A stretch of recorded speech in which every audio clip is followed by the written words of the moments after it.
વરાછાની મમતા multi speciality હોસ્પિટલમાં ગેરકાયદે ગર્ભપાતની રેકેટનો પર્દાફાશ થયા બાદ વરાછાના ધારાસભ્ય અને પૂર્વ આરોગ્ય પ્રધાન કુમાર કાનાણીએ કડક પ્રતિક્રિયા આપતા આરોપીઓ વિરુદ્ધ માનવવધનો ગુનો દાખલ કરવાની માંગ કરી હતી.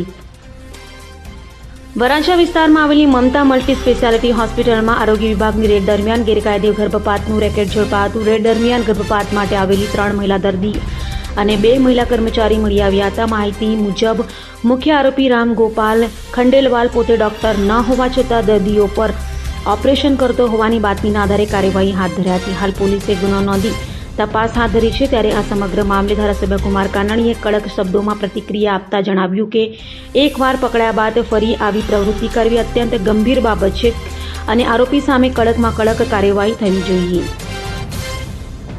જે તે ગર્ભ પરીક્ષણ અને ગર્ભપાતનું રેકેટ પકડાયું છે, ખૂબ જ ગંભીર બાબત છે. આવા લોકોની સામે ખૂબ જ કડક રીતે કાર્યવાહી થવી જોઈએ. આ માનવવધનો ગુનો આની સામે દાખલ થવો જોઈએ. અને સૌથી ગંભીર બાબત તો એ છે કે આ જ વ્યક્તિ એકવાર પકડાય છે અને પકડાયા પછી જેલવાસ ભોગવે છે અને જેલ ભોગવ્યા પછી ફરીવાર છૂટીને આ જ પ્રવૃત્તિ કરે છે. આ તો ખૂબ જ ગંભીર બાબત છે. મને એવું લાગે છે કે આરોગ્ય વિભાગે આવા લોકોની ઉપર બાજ નજર રાખવી જોઈએ.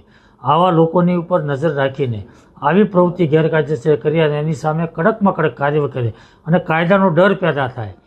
માણસ બીજી વાર આવી પ્રવૃત્તિ ન કરે એનું કડક રીતે પાલન થવું જોઈએ અને એ રીતની કામગીરી કરી અને આરોગ્ય વિભાગે દાખલો બેસાડવો જોઈએ. Doctor Anil B Patel, chief district health officer, district appropriate authority અને district registering authority for hospital. Mamta multi speciality hospital કરીને લંબે હનુમાન રોડ વરાછા વિસ્તારમાં આવેલી છે.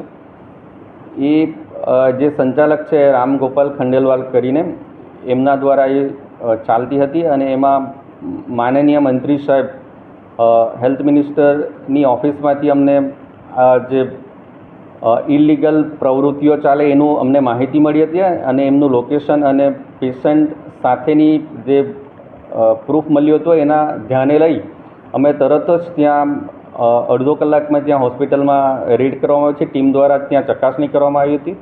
ચકાસણી દરમિયાન ત્યાં ગર્ભપાત માટેના 3 પેશન્ટો એડમિટ હતા.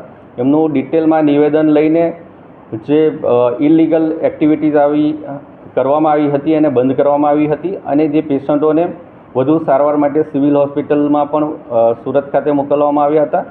અને આજે હોસ્પિટલના સંચાલક અને હોસ્પિટલ વિરુદ્ધ વરાછા પોલીસ સ્ટેશનમાં FIR પણ દાખલ કરવામાં આવી છે. અને આ જે હોસ્પિટલ છે એ પહેલાં પણ 6 નવેમ્બર 2025ના રોજ ત્યાં રંગે હાથ ઇલીગલ એક્ટિવિટી માટે પકડાઈ ગઈ હતી અને એમના અગેન્સ્ટમાં કેસ કરવામાં આવ્યો હતો. પહેલાં શું નામ હતું અત્યારે શું નામ છે? સિવાય મલ્ટી સ્પેશિયાલિટી હોસ્પિટલ કરીને નામ હતું. એમના અગેન્સ્ટમાં ગર્ભ પરીક્ષણ અને ગર્ભપાત અને ક્લિનિકલ એસ્ટાબ્લિશમેન્ટ એક્ટ હેઠળ એમની કેસ કરવામાં આવ્યો હતો. અભય થઈને નિષ્પક્ષતાથી નિરપેક્ષ રીતે વાસ્તવિકતાનો અરીસો રૂપી સચોટ માહિતી લાવતો સત્યની સાથે અભય ટાઈમ્સ.